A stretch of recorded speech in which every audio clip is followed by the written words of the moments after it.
Assalomu alaykum barchaga navbatdagi 25 kilovatli uteplina qilingan kotyolimiz tayyor bo'ldi mana. Endilikda kotyollarimizni nomini chiqaramiz. Amoteplo brendimiz.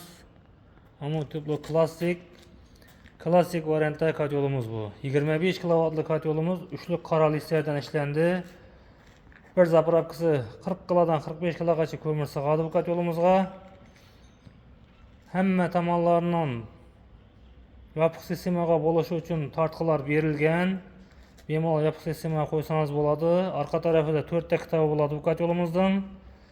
Eshiklari zavodskoy qilib ishlangan, bemalol ochib paklab regulovka qila olasiz. Bu kotyolimizni uteplina qilganmiz.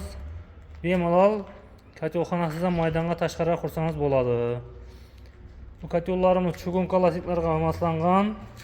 Birinchi zapravka yonib tugagandan keyin cho'qni ustuna chiqarish uchun chugun kalasnikni chiqarib olib, cho'g'ini olasiz.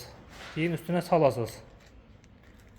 Kimga shunaqa kotyollar qiziq bo'lsa, bizning manzil Amudaryo tumani Mang'it shahri eski paxta zavod ichida. Videomizga like bosib, tanishlaringizga jo'natib qo'ying.